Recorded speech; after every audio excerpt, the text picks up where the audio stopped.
Assalamualaikum warahmatullahi wabarakatuh.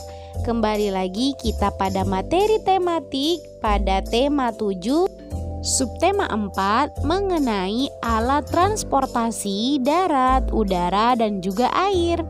Baik ananda sekalian, semoga puasanya tetap semangat ya. Semoga ananda sekalian puasanya bisa full sampai 30 hari. Baiklah, sebelum kita belajar, kita baca basmalah. Bismillahirrahmanirrahim. Ini ananda sekalian, kita kembali belajar tematik. Masih pada tema 7, namun pada subtema 4, yaitu pembelajaran terakhir kita. Sebelum belajar, alangkah baiknya kita membaca basmalah. Bismillahirrahmanirrahim. Tema 7, perkembangan teknologi. Pada subtema 4, perkembangan teknologi transportasi pada pembelajaran 1 dan 6. Baik, kita masuk pada tujuan pembelajaran kita hari ini. Tujuan pembelajaran kita hari ini yang pertama adalah siswa dapat menceritakan kembali informasi mengenai perkembangan transportasi dengan memperhatikan lafal dan intonasi yang tepat.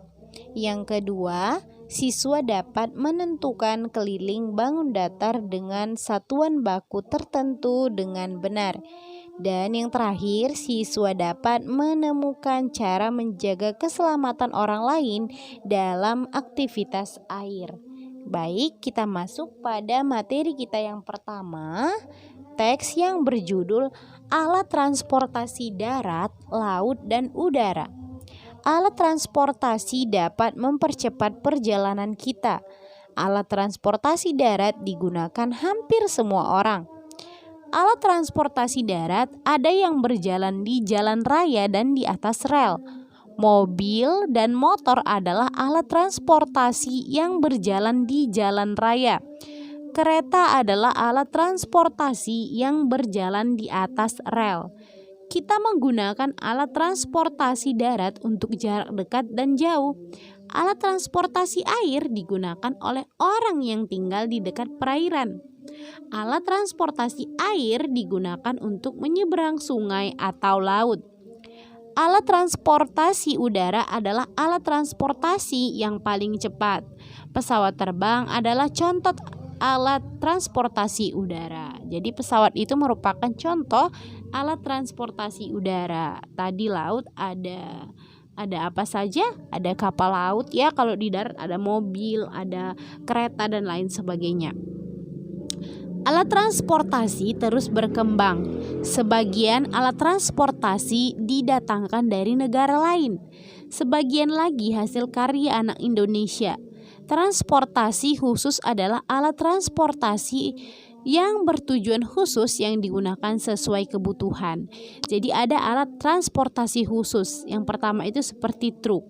Truk ini adalah mobil dengan bak besar di belakang. Truk dapat mengangkat bermacam-macam barang. Kapal, kereta api, dan pesawat juga dapat digunakan untuk mengangkut barang. Nah, ada lagi yang disebut dengan mobil ambulans, digunakan untuk mengangkut orang sakit.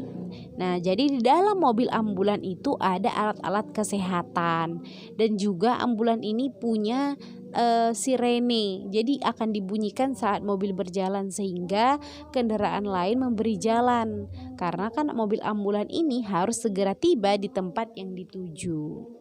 Nah, kemudian transportasi khusus adalah alat transportasi untuk tujuan khusus yang digunakan sesuai kebutuhan. Nah, contohnya itu tadi seperti mobil ambulan, jadi khusus mengangkut orang sakit. Nah, ada juga alat transportasi khusus yaitu mobil pemadam kebakaran. Nah, ini juga khusus hanya untuk memadamkan api saat ada kebakaran. Nah, juga dilengkapi dengan sirene sama dengan ambulan tadi. Jadi kita harus bersyukur dan berterima kasih kepada orang-orang yang menciptakan alat transportasi, karena alat transportasi membuat hidup kita lebih mudah. Masya Allah, alhamdulillah ya.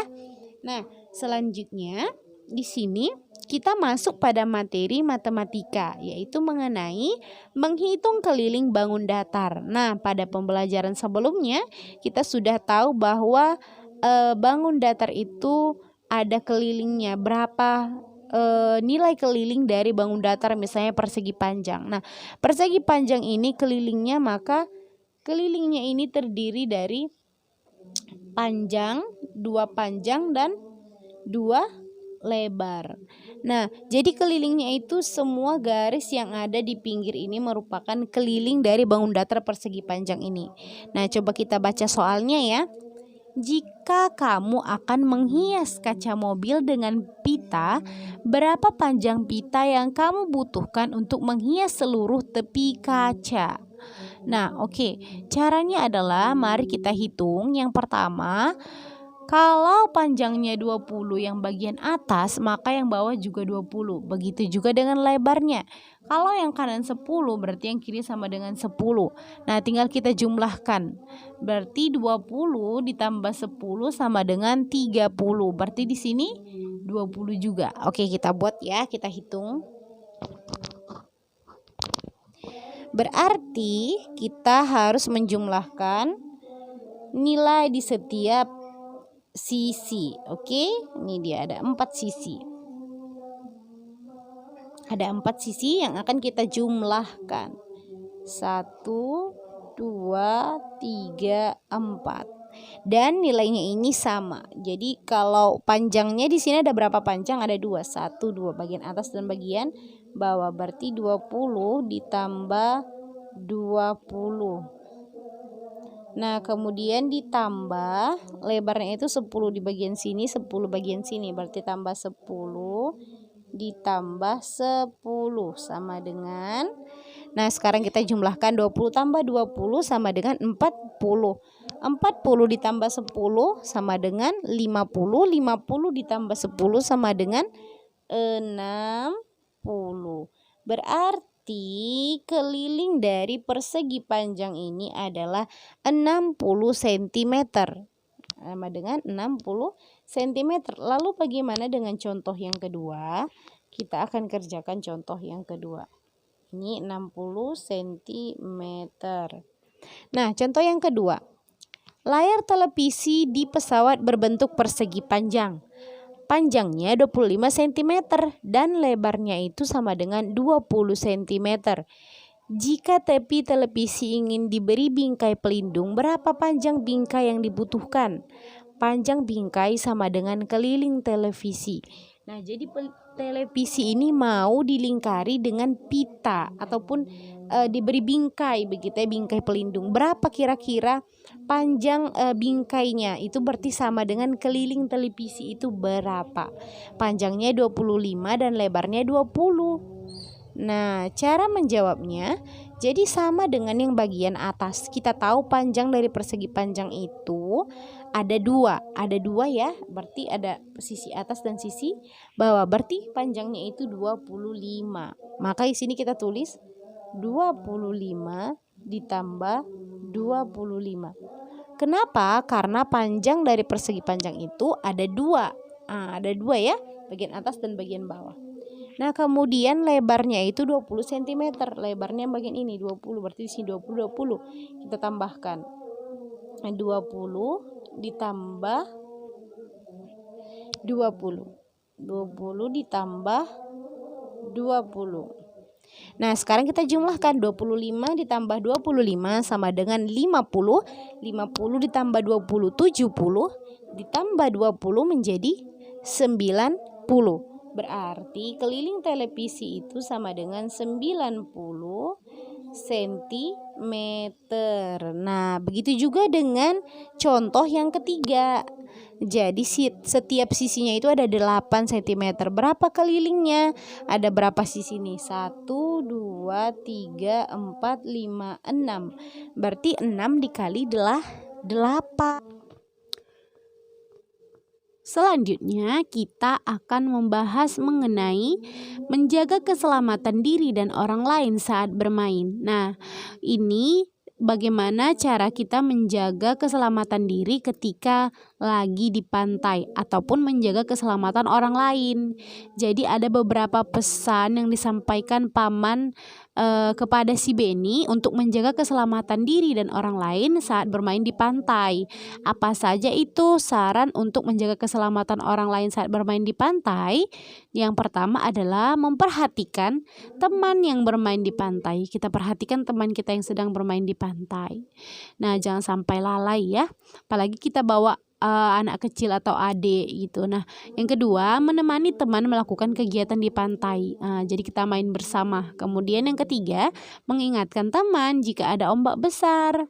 Dan yang keempat, mengingatkan agar tidak berenang terlalu jauh ke laut kan. Jangan sampai terlalu jauh ke laut. Nanti kalau ombak besar bahaya ya kan. Nah, yang kelima, menyingkirkan benda tajam yang ada di dalam air. Jadi kalau kita temu kan benda tajam, maka kita bisa menyingkirkan biar orang lain itu tidak kena. Begitu juga dengan diri kita sendiri ya. Nah, selanjutnya di sini ada tugas untuk Ananda sekalian, yaitu yang pertama, silahkan tuliskan 2 alat transportasi dulu dan 2 alat transportasi sekarang. Nah, dan yang kedua, tuliskan alasan melakukan tindakan menjaga keselamatan saat bermain air di pantai pada tabel di bawah ini. Jadi silakan Anda tuliskan alasan melakukan tindakan menjaga keselamatan saat kita sedang bermain di pantai. Tabel yang di bawah ini yang diisi ya, misalnya yang pertama. Tindakan menjaga keselamatannya adalah mengingatkan teman agar tidak berenang terlalu jauh ke laut. Alasannya apa? Apa alasannya kita mengingatkan itu? Kemudian yang kedua, menyingkirkan benda tajam yang ada dalam air. Nah, apa alasannya kita melakukan hal tersebut? Yaitu menyingkirkan benda tajam yang ada di dalam air. Nah, itu ya Ananda sekalian ya. Jika ada yang salah kata ataupun terlalu cepat ya penjelasan Miss mohon maaf, dan juga maaf jika ada suara-suara bising yang tidak diinginkan. Nah, Miss mohon maaf. Wabillahi taufiq wal hidayah. Wassalamualaikum warahmatullahi wabarakatuh.